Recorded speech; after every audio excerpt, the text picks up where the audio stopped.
It began again on a night without stars. A silence too heavy for autumn. The moor breathed a cold mist, and the wind carried a sound that did not belong to wind at all. They said it was only the sheep stirring, yet no flock ever cried like that. Somewhere between the fog and the church bell a shape moved, low, deliberate, and watching. In Ravenshallow, doors closed before the second toll, but one door did not. Clara Wren, alone by her lamplight, turned toward the sound that had haunted her dreams for a year. A long wet, dragging across the stones. Like breath in the throat of the earth, the light flickered, and the mist folded inward, revealing the very spot where the first body had been found, a year to the night. And as the bell fell silent, something answered, not with a scream, but a sigh. By morning, Ravenshallow was awake, but no one spoke of what they'd heard. The mist had vanished, leaving behind a silence too clean. Inspector Thorne arrived by carriage, his boots sinking into peat where no carriage should go. He found the girl pale, her hands shaking, pointing to footprints that ended where they began. No body, no blood, only the same patch of ground marked by last year's death. Thorne wrote in his notebook, but his pen stopped at the word again. Behind him, Father Ambrose watched from the church steps, his rosary clutched too tight. The villagers gathered, whispering names they no longer dared to say. Somewhere beneath them, water bubbled in the peat, slow, patient, and waiting. At noon, Thomas Keeney stepped off the mail coach, notebook in hand, his London arrogance ill-suited for the moor's chill. He'd come to write the follow-up to his best-selling mockery, the Ravenshallow hoax. But the laughter he expected was nowhere to be found. The villagers turned away. Even the innkeeper refused his coin until he swore not to mention the creature. He smiled for form's sake, yet in his eyes flickered the first glint of unease. For on the inn's back wall, someone had scrawled words in dried mud. It comes where it remembers. The mark was fresh, too fresh for a year-old tale. By dusk, Father Ambrose summoned the townsfolk to prayer. The bell tolled once, but fewer than half came. He spoke of faith, of the folly of fear, but his voice trembled at the edges. Outside, the marsh sighed again, a low, mournful sound that seeped through the church walls. Clara sat at the back pew, eyes fixed on the doorway. When she rose to leave, the priest stopped her, whispering, "It always begins with those who doubt least." No one saw his hand tremble as he traced the sign of the cross, nor the dark smear on his palm that was not ash. That night, the wind shifted east. Dr. Elias Marin arrived from London, his carriage wheels sinking deep into the moor's black soil. He had come to prove science triumphant, to end the talk of monsters and curses. Yet the air itself resisted him, thick, breathing, almost aware. His instruments trembled on the seat beside him. As the church bell struck 9, a distant cry rose again, deeper than before, echoing from the same marsh. Marin looked toward the sound, and for a moment thought he saw something human crawl from the peat. But when he blinked, it was gone, leaving only the reflection of his lantern shaking in the black water. The following morning brought no peace, only the cold logic of men who believed in reason over fear. Dr. Elias Marin set his table beside the marsh, aligning his glass instruments like soldiers in rank. Inspector Thorne watched with folded arms, his patience thin as frost. "No creature," Marin said. "Only men with stories to sell." Yet even he could not explain the marks in the mud, each one curved like a human hand, yet too long, too narrow, too deliberate. As Marin knelt to collect samples, his breath fogged before his lips, though the air was still. Behind him the peat bubbled once, as if the earth had sighed again. Inside the old rectory, Clara waited while Father Ambrose whispered to her through a cracked door. His words were low, urgent. "Do not go near the marsh again," he said, "for it remembers who disturbed it first." She wanted to ask what he meant, but his eyes darted past her, to the window. Outside, the mist had thickened again, though the day was dry. Through the glass, a figure stood motionless near the churchyard fence. When Clara blinked, it was gone. But on the sill, a wet handprint remained, streaked with peat, dripping slowly onto the stone floor. At the village inn that evening, Thomas Keene began his investigation the only way he knew, by buying drinks. The locals stayed quiet, but their eyes betrayed them. Every question he asked met the same answer. The marsh takes what it's owed. Keene laughed it off, but his laughter cracked when an old woman placed a leather-bound book before him. The diary of the first victim, the shepherd. Inside were sketches of strange bones, fragments of words like reborn and veins of light. At the final page, a smear of brown dried into the paper like rust. Beneath it, 4 words: he promised to return. Later that night, Thorne and Merrin followed the path to the moor, guided only by lamplight and the sound of dripping water. "If this is a hoax," Thorne muttered, "then someone's gone to great lengths to keep it alive." Merrin stopped beside the marsh pit, the same place where the first body had been unearthed. The soil looked freshly turned. He thrust a spade into the ground. The stench rose first, then the sight: a torn strip of cloth, still wet. Merrin froze. He had seen such fabric before, last night, lining his own coat pocket. By dawn, the church bell rang out again, though no hand pulled its rope. The villagers awoke to find footprints, dozens of them, leading from the marsh to the church steps, each print pressed deep, filled with water. Father Ambrose knelt beside them, whispering prayers that turned to tremors. When Merrin arrived, he touched the prints gently. The mud was still warm. In the crowd, Clara clutched her rosary and whispered, "It's the same as before." Merrin looked up sharply. "No," he said quietly. "It's worse. These were made by something that remembers exactly where it walked." The church doors stayed shut for 3 days. No bell, no mass, no word from the priest. Raven Shallow held its breath. Dr. Merrin spent his hours studying the footprints, drawing diagrams that made less sense the longer he looked. The lengths were human, yet the depths suggested something heavier, something that did not walk, but dragged. Inspector Thorne tried to question the villagers, but each face turned away, as if language itself had abandoned them. Only one man spoke. The gravedigger. He whispered that the ground was moving at night, that the coffins were never where he'd left them.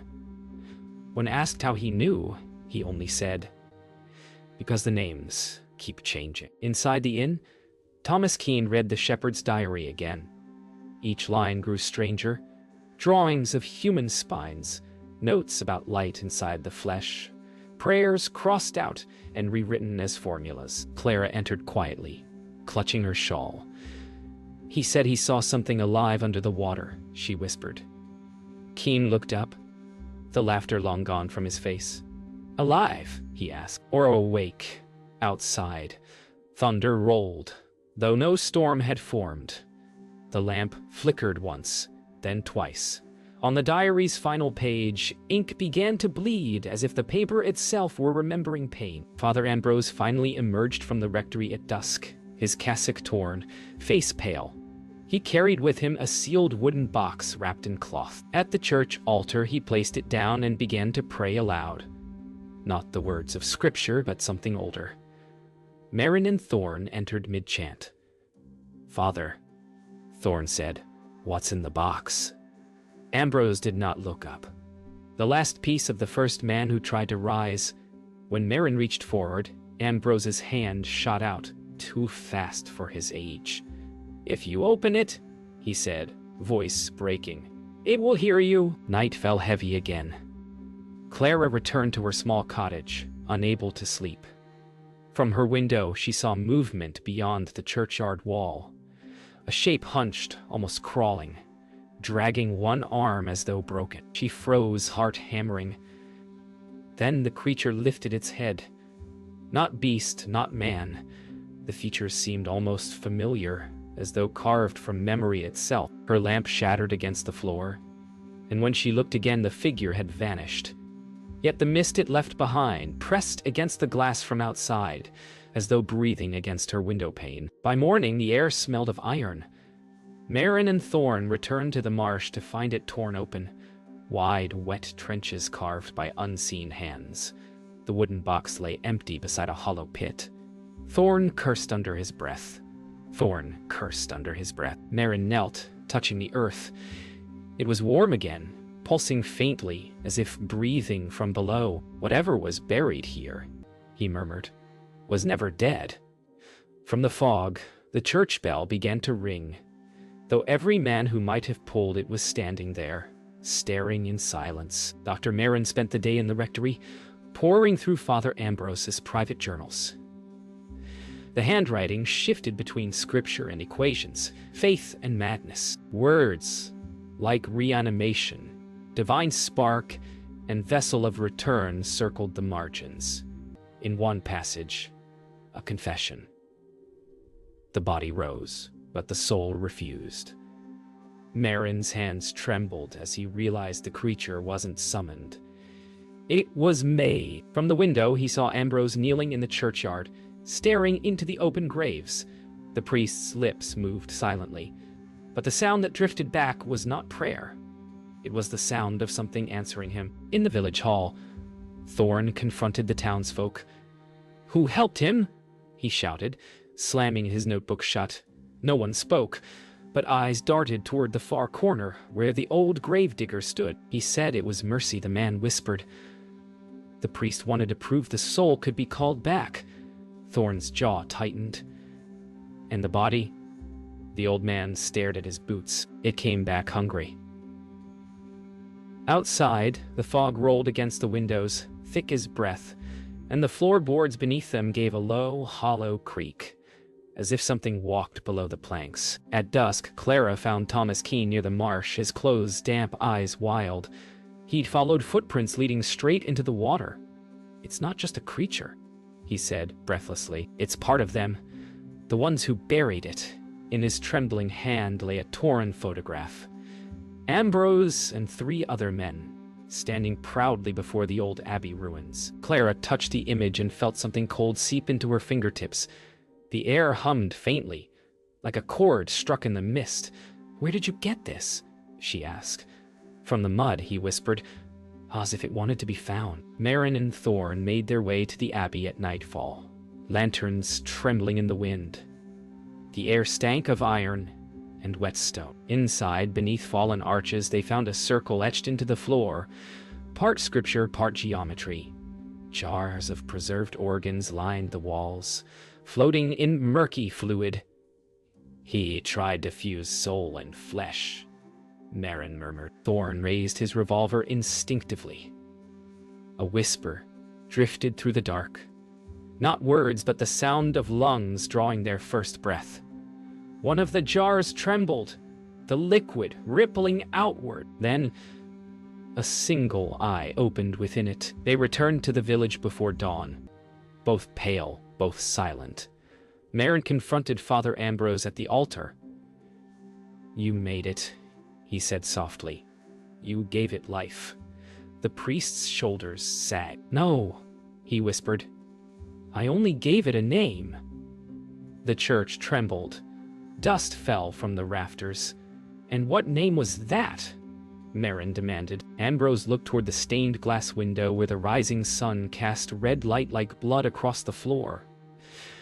"The name of the first man we failed to save," he said. "Elias Merrin." The scientist froze as his own name echoed through the nave, and the church bell rang by itself once more. The morning after the revelation, Ravenshallow seemed quieter, as though the moor itself held its breath. Dr. Merrin could not sleep. The name echoed in his mind. His name, carved into the creature's origin. Was he its maker, or its reflection? He turned his lamp toward the journal again, and saw sketches drawn in a hand identical to his own.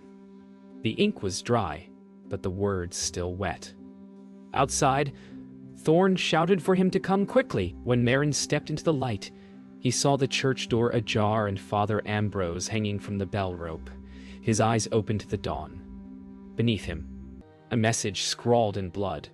"Forgive the body, not the soul." They buried Ambrose before the evening bell. Merrin insisted on opening the coffin first, convinced the priest would rise again. Thorn refused. "He's done enough," he said. "Let the earth keep him." But as the coffin was lowered, the rope snapped halfway, spilling the body into the pit. The villagers gasped. Merrin leaned closer and saw Ambrose's fingers twitch. Thorn fired once, the sound cracking through the dusk. He moved. Merrin said hoarsely, "He was still..." "No," Thorn interrupted, lowering his pistol. "You're the one who moved." Behind them, the ground shifted once, a slow exhale from beneath the soil. Inside the inn that night, Thomas Keene drank in silence. His notes lay before him, smudged by shaking hands. He knew this would happen, he murmured. He planned it. Clara sat across from him, candlelight flickering over her pale face. "Who planned it?" she asked. Keene pushed the journal forward. Ambrose's handwriting and Merrin's intertwined across the same pages. "They weren't enemies," he whispered. "They were partners." Clara's eyes filled with tears. "Then what is that thing on the moor?" Keene looked toward the window. "There's success," he said. Outside, something brushed against the glass. Slow, deliberate, listening dwarf. Inspector Thorne searched the rectory alone. Every step echoed too long in the empty halls.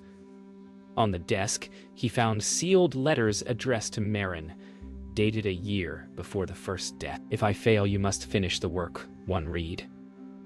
In the corner, a mirror caught Thorne's reflection, but the image blinked a moment after he did. He turned sharply. Behind him, the reflection smiled. A whisper brushed his ear. "You kept the secret too long." Thorne fired into the mirror. It shattered, scattering light across the walls. When he looked again, the glass was whole and empty. Merrin wandered to the marsh before dawn, drawn as if by memory. The fog clung to him like recognition. In the hollow pit, the creature waited, half-formed, skin pale as wax, eyes familiar. "You shouldn't exist," Merrin whispered. The thing tilted its head. "Neither should you." Its voice was broken, yet calm. His own voice, echoing through water and mist. Merrin raised his lantern, trembling. The reflection in the marsh did not match him. It smiled. And when the light faltered, the creature stepped closer, its hand reaching up from the black soil, not to strike, but to touch his face. Gently, like greeting an old friend. The village no longer slept. Doors barred, windows nailed, lamps burned through the night. In the silence between wind gusts, the moor breathed. Thorne organized a search. 10 men with rifles, 1 scientist with shaking hand. Merrin insisted the creature could be reasoned with. "It remembers kindness," he said. "It remembers me." The men looked at him as if he were already lost. They set out under a moon that looked bruised, the fog swallowing them one by one. Behind, Clara watched from her window, the lantern trembling in her grip. When the last figure vanished into the mist, she whispered a prayer, but even her own voice sounded borrowed. They found the first sign near the old stone bridge, a set of prints filled with blood, leading into the stream and out again. One of the men, young and proud, laughed nervously. "It bleeds like we do." His laughter ended abruptly as the fog swallowed him. Thorne shouted his name. No answer. Merrin raised the lantern higher. The beam caught something glistening in the reeds. A hand, still moving, as if waving goodbye. The men broke. "Only Thorne and Merrin remained. It's hunting us," Thorne growled. "No," said Merrin softly, eyes fixed on the shifting mist. "It's coming home." Back in the village, Clara ran to the church, desperate to warn them. But the bell tower door was already open, swinging gently in the wind. Inside, Thomas Keene waited, pale and soaked to the bone. "It's not just flesh," he said. "It carries memory. Every death it witnesses, it keeps." He showed her a page from his notebook, names written in his own handwriting that he didn't remember writing. At the bottom, Clara Wren, her breath caught. "It's predicting," he whispered. Or remembering. A distant scream echoed from the moor, and both of them knew it was one of the hunters or Merrin. On the moor, Thorn and Merrin reached the abbey ruins again. The fog had shape now, shifting, pulsing, breathing. From its depths emerged a creature, slower, taller, face almost serene. Merrin stepped forward, dropping his lantern. "It knows me," he said. "It is me." Thorn raised his gun.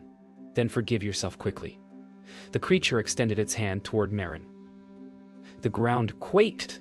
The abbey's stones groaned. Merrin reached out, and the moment their fingers met, the wind stopped. The lantern flame froze in midair. Then everything exploded in a single exhale of light. When the light faded, the fog was gone. The moor lay silent, scorched where they stood. Thorn coughed, his coat smoking, calling Merrin's name. No answer, only the echo of his own voice. Then, from the water's edge, a figure rose, human, trembling, breath visible in cold dawn. It was Merrin, or what looked like him. His eyes were clear, too clear, the expression almost peaceful. Thorn stepped back, whispering, "What are you?" Merrin smiled faintly. "Finished," he said. Behind him, the marsh rippled once, and the old bell began to ring without wind or hand. The dawn after the explosion came pale and endless. Raven Shallow stirred slowly, its people afraid to open their doors. The bell still swung, though no one touched it. Inspector Thorn led what few remained toward the moor, the air sharp with frost and silence. The marsh looked calm, deceptively ordinary, until the water rippled in slow, deliberate circles, as though something beneath still breathed.